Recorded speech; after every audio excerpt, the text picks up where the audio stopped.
This week on Beacon Web News, we check out the first year experience lecture with Jana Laiz at the Church Street Center. And it's mayhem at McDonald's as we check out the long anticipated re-release of the Szechuan sauce. That's coming up next on Beacon Web News.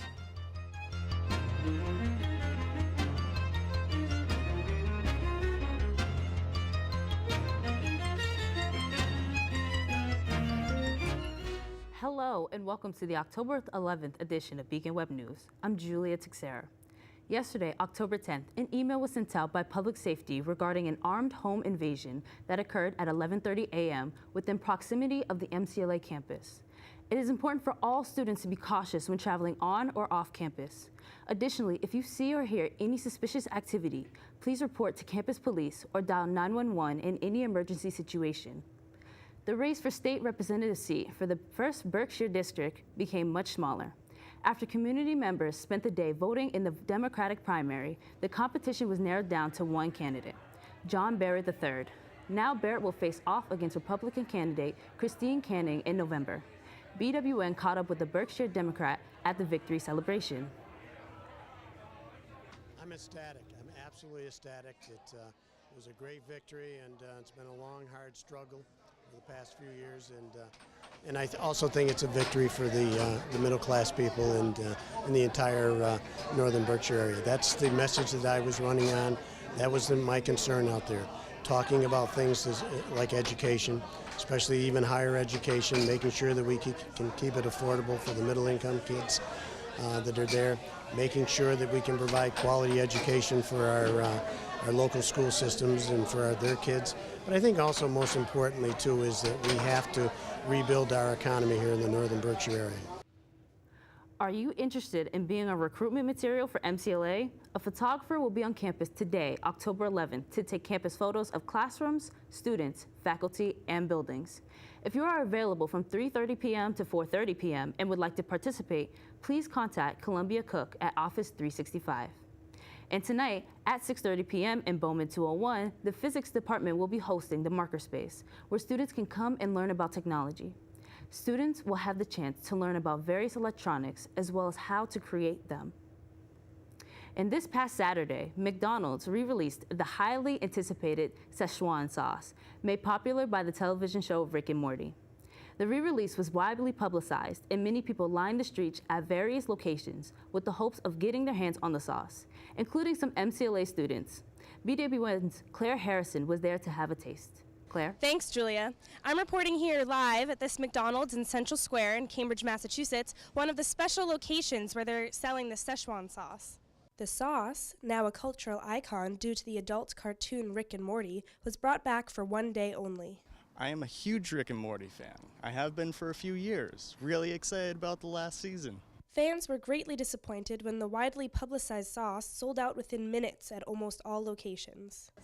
Yeah, I was really looking forward to the sauce, and then they didn't have it.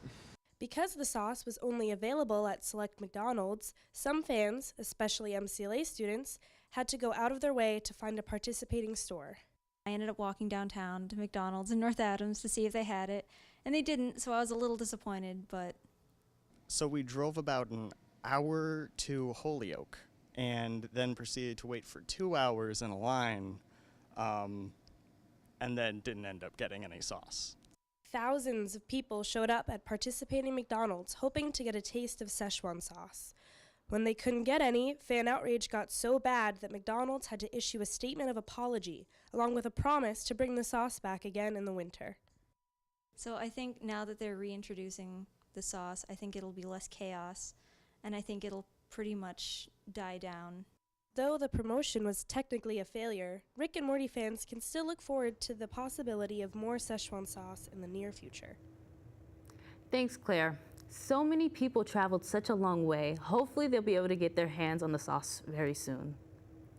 Speaking of traveling, are you interested in traveling to Japan? If so, a spring travel course to Japan is available and still has open spaces for students. Contact Dr. Yuang at Office 365 for more information about the class. The Queer San Francisco Travel course also still has open spots. The 3-credit course will be offered in the spring, and the deposit for the course will be due this Friday, October 13th. If you have any questions or are interested in the class, make sure to contact Professor Culligan at Office 365. Or maybe you're interested in taking a course that does intensive field-based learning. There are also spaces available for students interested in desert ecology and the environmental history of the U.S. Southwest. Students will travel and camp in southern Arizona over spring break. If you have any questions about the course, make sure to contact Professor Dan Shusak at Office 365. Last Thursday, MCLA was visited by award-winning author Jana Laiz, who held a community reading to discuss her book, Weeping Under the Same Moon. Karina Matera was there to find out more about the book. Karina? Thanks, Julia. I'm Karina Matera from Beacon Web News here inside of the MCLA Church Street Center for the Jana Laiz lecture. At the beginning of the lecture, MCLA President Burge introduced Professor Engelson of the English Department to the stage. Professor Engelson was the coordinator of the event and currently an FYE instructor. She then introduced Jana Laiz to the stage for the start of her talk to the students to engulf them into the world of inspiration. She is the author of many award-winning books, such as the FYE book this year, Weeping Under the Same Moon. In case you missed it, Professor Engelson explains for us a recap of the talk. Jana Laiz began her talk by talking about the worldwide refugee crisis and giving some facts about the vast number of people who are currently without homes, not because they want to move and leave their countries and their homes, but because they have to. And then she segued into reading portions of her book, which is about her own experience working with refugees, starting when she was in high school. And she ended with clips and sort of updates on the people with whom she worked, all of whom are doing quite well here in the United States. Weeping Under the Same Moon is a refugee war novel about a teenager who escapes Vietnam and is headed into the great unknown with her younger brother and sister. This was based off Laiz's life experiences. Also being a local from the area, Jana Laiz says she found her calling as an ESL teacher and actually started the first ESL program in Berkshire County, which is now in BCC. Eventually, she became a writer once her job was cut and was able to have free space to finally put together Weeping Under the Same Moon. Even she herself wasn't expecting the outcome her book reached. She was surprised and delighted. Professor Engelson talks more about how she hopes the talk influenced the students. Some inspiration that we can do something. I hope they take with them some knowledge about what it means to be a refugee and some of the struggles. And I also hope that they take away the idea that writing matters as well, as a writing professor, right? But that writing is a way to open up conversations, right? So Jana Laiz chose to write about her experience, which has also, again, inspired people to make a difference in the world. This short but significant lecture will certainly have an impact on the MCLA community as a whole. I'm Karina Matera from Beacon Web News. Back to you, Julia. Thanks, Karina. The Citizens for Humanities and Human Rights Organization, otherwise known as CHAHR, has their deadline coming up for their first annual art contest. The deadline to submit a piece will be on October 24th. Any type of art ranging from paintings, drawings, sculptures, poems, short stories, or musical pieces will be acceptable. Your piece should be included in your submission email, whether it's a picture or visual or your actual piece. You should also include your full name, name of the piece, and a mailing address. But don't worry, nothing that you send in will be published without your consent. If you're interested or want to learn more, submit to char.board@gmail.com. And find out who done it with the Student Activities Council, SAC, as they host a life-size game of Clue on Thursday, October 12th at 8 p.m. in the Founders Room of Church Street Center. There are limited spaces for this event, so get there early. Now, let's go to Samantha Niskern for this week's 7-day weather forecast. Sam? Thanks, Julia. We've got another very mild week coming up weather-wise. Tomorrow, Thursday, will be partially cloudy with a high of 64 and a low of 38 degrees. Humidity will be at 60% with winds at 7 miles per hour. Friday will be sunny with a high of 66 degrees with a low of 51. The humidity will be at 63%, again with winds at 7 miles per hour. And we aren't out of the summer weather just quite yet. Saturday will be partially cloudy with a high of 73 and a low of 58. Winds will be at 9 miles an hour with the humidity at 80%. Sunday will also be partially cloudy with a high of 74 and a low of 60 degrees. Humidity will be high again at 76% with winds at 9 miles per hour. Come Monday, you'll probably want to pack an umbrella as we will likely experience showers throughout the day with possibilities of a thunderstorm. The high for Monday will be 65 with a low of 39.